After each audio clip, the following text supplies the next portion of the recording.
Professor Zia الرحمن صدیقی، شعبہ اردو، علی گڑھ مسلم یونیورسٹی علی گڑھ۔ آج ہمارے لیکچر کا موضوع ہے مثنویات میر، یعنی آج ہم میر کی مثنویوں پر گفتگو کریں گے۔ غزل کے علاوہ میر نے صنف مثنوی میں بھی خوب توازنائی کی۔ میر کی تقریباً 3 درجن مثنویاں ادب کا سرمایہ ہیں۔ غزل کا علامتی نظام رہا، لیکن مثنوی کا منظوم بیانیہ طرز قائم رہا۔ فارسی میں اس کی بحریں بھی مقرر تھیں۔ میر کے دور میں مثنویوں کو زیادہ فروغ حاصل نہیں ہو سکا، لیکن میر نے اس فن کو امتیاز بخشا اور حیات کے نئے تجربے کیے۔ میر نے سوانحی نوعیت کی مثنویاں بھی لکھیں اور عشقیہ زندگی پر مبنی مثنویاں بھی تحریر کیں۔ جنسی اور رومانی زندگی کے مختلف پہلوؤں کو بھی بیان کیا۔ کہیں غزل کا رنگ بھی محسوس ہوتا ہے۔ میر کی مثنویوں میں سماجی اور تہذیبی رنگ بھی ملتا ہے۔ خوشی اور خصوصاً شادی کے موقعوں پر بھی مثنویاں لکھی ہیں۔ غرض کہ میر کی مثنویوں کے موضوعات عشقیہ کے علاوہ تہذیبی، سماجی، معاشرتی اور اخلاقی طرز کی نمائندہ ہیں۔ انہوں نے اپنی مثنوی میں اپنے گھر کی ہجوی کی ہے۔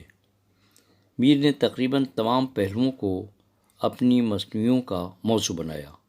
اردو کی بیشتر مثنویاں حکائی روایت پر مبنی ہوتی ہیں۔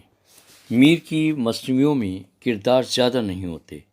عموماً ایک مرکزی کردار ہیرو کی شکل میں ہوتا ہے۔ میر نے طویل اور مختصر سبھی طرح کی مثنویاں لکھی ہیں، لیکن عشقیہ مثنویوں میں وہ ان کے یہاں کامیاب نمونے ملتے ہیں۔ جمیل جالبی نے میر کی مثنویوں کے 4 عنوان قائم کیے ہیں: عشقیہ، دوسرا واقعاتی، تیسرا مدحیہ اور چوتھا ہجویہ۔ لیکن میر کے یہاں سوانحی اور تفریحی نوعیت کی مثنویاں بھی ملتی ہیں۔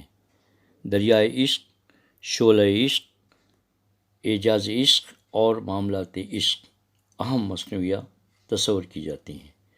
اس کے علاوہ خواب و خیال اور شکار نامہ، جنگ نامہ اور در ہجو خانہ خود بھی مشہور ہیں۔ دریائے عشق کو بہت شہرت ملی۔ یہ میر کی اہم اور نمائندہ مثنویوں میں شامل ہے۔ شمالی ہند میں میر کو اردو کا اولین مثنوی نگار تسلیم کیا گیا۔ میر کی مثنویوں میں غزل کا احساس ہوتا ہے۔ میر کو مثنوی کے فن پر قدرت تھی۔ میر کے بعد ان کی روش پر مثنویاں لکھی گئیں۔ میر کی سبھی مثنویاں المیہ ہیں جو عشقیہ موضوعات پر لکھی گئیں، یعنی عاشق اور معشوق دونوں کی زندگی اور ان کی عشقیہ داستان کے ساتھ ختم ہو جاتی ہیں۔ سید عبداللہ نے لکھا ہے کہ میر کے ذہن کو المیہ تصورات سے بڑی دلچسپی تھی۔ ان کے نزدیک عشق اور ٹریجڈی لازم و ملزوم ہیں۔ ایک شعر میر کا میں پڑھتا ہوں کہ عشق ہے، عشق ہی عشق ہے جدھر دیکھو، عشق ہی عشق ہے جدھر دیکھو، سارے عالم میں بھر رہا ہے عشق۔ میر نے ذکر میر میں اپنے والد کے خیالات کا اظہار کرتے ہوئے کہا ہے کہ کائنات کا نظام عشق پر منحصر ہے۔ دنیا میں یہ حرکت و عمل عشق ہی کے باعث ہے۔ میر کی شاعری کا بنیادی تصور عشق ہی قرار دیا گیا، اور یہی آواز بازگشت ان کے کلام اور خصوصاً مثنویوں میں محسوس کی جا سکتی ہے۔ مثنوی دریائے عشق سے چند اشعار پیش ہیں۔ عشق ہے تازہ کارو تازہ خیال، ہر جگہ اس کی ایک نئی ہے چال، کہیں آنکھوں سے خون ہو کے بہا، کہیں سر میں جنون ہو کے بہا، کہیں عشاق کا نیاز ہوا، کہیں اندوہ جاں گداز ہوا۔ یہ مثنوی دریائے عشق سے ماخوذ ہے۔ واسطے جس کے تھا میں آوارہ، ہاتھ آئی میرے وہ ماہ پارا۔ مصنوعی معاملات عشق، جہاں میں فریب ان کا مشہور ہے زباں پر مگر ان کا مذکور ہے، محبت ہی اس کارخانے میں ہے، محبت سے سب کچھ زمانے میں ہے۔ مصنوعی شعلۂ عشق، میر کی مصنوعیوں میں جانوروں کا ذکر بھی ملتا ہے۔ ہولی کی رسم پر بھی تاریخی حیثیت کے اشعار درج ہیں۔ ہولی کھیلی آصف الدولہ وزیر، رنگ صحبت سے عجب ہے وہ پیر۔ میر کی مصنوعی نگاری کے بعد اب ہم تھوڑا سا حصہ میر کی مرثیہ نگاری پر گفتگو کرتے ہیں۔ غزل اور مصنوعی کے علاوہ میر نے مرثیہ، رباعی، قصیدہ، وثاق، ہجو اور شعر ایوب میں بھی سوانحات بھی لکھی۔ میر نے مرثیے اور سلام بھی لکھے، 24 مرثیے اور 7 سلام ان کے ملتے ہیں کل ملا کر۔ میر نے صنف مرثیہ میں بھی خوب طب آزمائی کی۔ ان کی طبیعت مرثیہ نگاری کے لیے موزوں تھی۔ میر نے مرثیے کے فن اور روایت کو فروغ دیا اور سماجی اور ثقافتی نقطۂ نظر سے مرثیے کے فن میں اضافہ کیا۔ میر نے انسانی جذبے اور اہل کربلا کی عظمت اور ان کے مصائب کو محسوس کیا اور اسے اپنے مرثیوں میں فنکارانہ انداز میں پیش کیا۔ مسیح الزماں نے مجموعہ مراثی میں بہترین انتخاب پیش کیا ہے۔ سودا کے علاوہ بحیثیت مرثیہ گو میر کا رتبہ بلند ہے۔ اب آئیے رباعیات پر گفتگو کرتے ہیں۔ میر کی رباعیات، میر نے رباعیات میں بھی اپنے فکر و فن کا اظہار کیا ہے۔ ان کے یہاں فلسفیانہ فکر و خیال اور حکیمانہ دانش سے پر مضامین ملتے ہیں۔ میر نے 125 رباعیات کہیں۔ انہوں نے تصوف کے مضامین کو بھی شامل کیا۔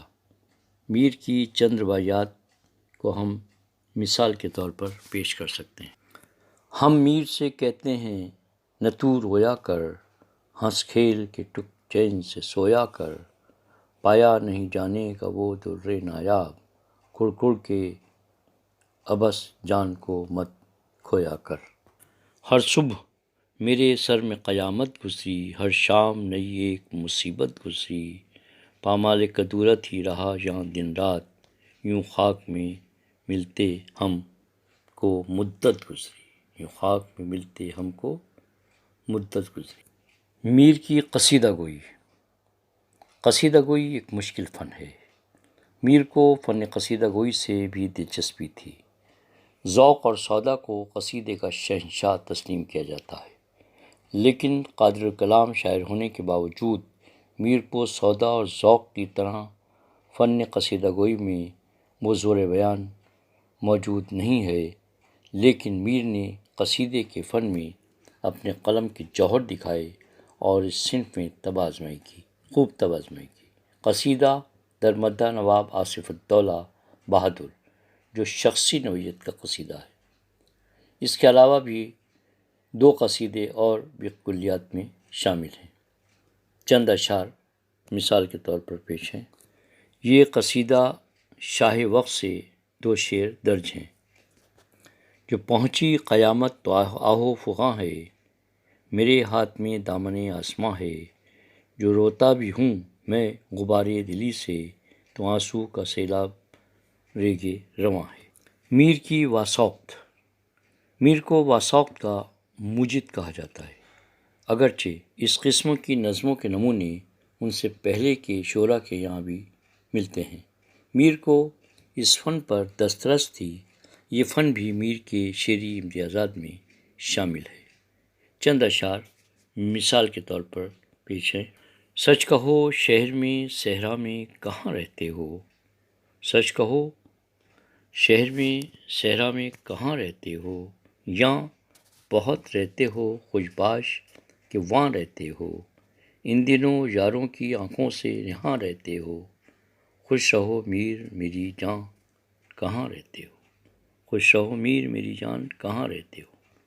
وثاقت کو برسوں تک ایک فن کے طور پر برتا گیا اور ایک عرصے تک اس کی مقبولیت بھی رہی۔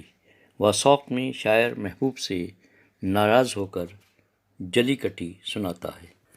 پیار تجھ کو نہ کیا کرتے اگر جانتے ہم، کاش کہ تیری روش پہلے ہی پہچانتے ہم، جھوٹے جھوٹے تیرے وعدے نہ کبھو مانتے ہم، جی میں ٹھانی ہے جو کچھ سو تبھی ٹھانتے ہم۔ میر کی حجویات۔ حجو میں ذاتی، مجموعی یا سماجی خرابیوں کو ظاہر کرنا ہوتا ہے۔ ارکان حکومت کی خامیوں اور غلط رسم و رواج پر اعتراض اور ان کی طرف نشاندہی کرنا بھی ہے۔ میر کی حجویات میں اختلاف، مخالفت یا تصدیق کا پہلو ہرگز نہیں ہے۔ میر کے یہاں حجویات میں سوقیت بھی نہیں ملتی، بلکہ معلومات کا سیل رواں ہے۔ البتہ حجو میں طنز کا پہلو لازمی ہے، کیونکہ طنز کرنے والا ایک سوختہ اور پرسوز دل دردمند رکھتا ہے۔ میر کو اس فن پر بھی مہارت تھی، کیونکہ وہ زمانے کی آنچ میں تپ کر آئے تھے اور دوسروں کو بھی اس کا احساس دلانا چاہتے تھے۔ میر نے مخمس کی شکل میں حجو کہی ہیں، مثلا مخمس در حجو لشکر، در حجو خواجہ سرائے، مثنوی در حجو خانہ خود کے علاوہ بھی میر نے حجو کہی ہیں۔ جس کسی کو خدا کرے گمراہ، آوے لشکر میں رکھ امید وفا، یہاں نہ کوئی وزیر ہے نہ شاہ، جس کو دیکھو سو ہے بحال تباہ، طرفہ مردم ہوئے اکٹھے آہ۔ مخمس در حجو لشکر۔ نہ تو منقبت، قطعات اور سوانحات میر کی شعری کائنات اور فنی امتیازات میں شامل ہے۔ میر کا شعری کینوس بہت وسیع ہے اور ہمہ جہت بھی۔ نہیں ملتا سخن اپنا کسی سے، ہماری گفتگو کا ڈھب الگ ہے۔ خدائے سخن میر تقی میر کو اردو کی شعری تاریخ میں استناد کا درجہ حاصل ہے، کیونکہ اردو کے ہر بڑے شاعر نے میر کی عظمت کا اعتراف کیا۔ غالب میر کے اسلوب سے بہت متاثر تھے، اور غالب نے بھی کہا تھا کہ غالب اپنا یہ عقیدہ ہے، بقول ناسق آپ بے بہرا ہے جو معتقد میر نہیں۔ میر نے ریختہ میں اپنی شاعری شروع کی۔ ایہام گوئی کو میر ناپسند کرتے تھے۔ غالب نے اس طرح بھی میر کے فن کا اعتراف کیا ہے کہ ریختہ کے تمہیں استاد نہیں ہو غالب، کہتے ہیں اگلے زمانے میں کوئی میر بھی تھا۔ سودا اور میر کا ایک ہی عہد تھا۔ سودا نے قصائد اور حجویات لکھیں، لیکن میر کا امتیاز غزل ہے۔ دونوں اپنے عہد کے بڑے شاعر تھے۔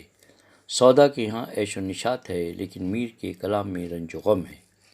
اردو کے تقریباً سبھی استاد شعراء، مثلا سودا، مصفی، ناسق، غالب، ذوق، حالی، داغ، اکبر، حسرت اور یگانہ نے میر کی فنکارانہ شعری عظمت کا اعتراف کیا ہے۔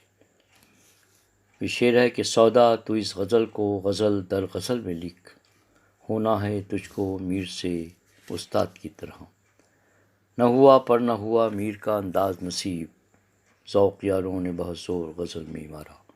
حسن و عشق کی واردات و کیفیات، حقیقی و مجازی نفسیات، ندرت بیان، سادہ اسلوب و فکر و بیان، آلام و مصائب کے تلخ تجربات، تخیل کی بلندی، موسیقیت اور مترنم بحریں، استعارے اور نازک تشبیہیں، متصوفانہ اظہار، صاف گوئی اور بے باکی۔ اس کے علاوہ اور بھی بے شمار میر کے کلام کی فنی خصوصیات اور امتیازات ہیں، سبھی کا ذکر یہاں ممکن نہیں۔ کیا جانوں دل کو کھینچے ہیں کیوں شعر میر کے، کچھ ایسی طرز بھی نہیں، ایہام بھی نہیں۔ مستند ہے میرا فرمایا ہوا، سارے عالم پر ہوں میں چھایا ہوا۔ میر کے کلیات میں 6 دیوان ہیں۔ اس کے علاوہ ایک دیوانچہ اور دیوان زادے کا بھی ذکر ملتا ہے۔ دیوانچے میں دیوان ششم سے لے کر وفات تک کا کلام شامل ہے۔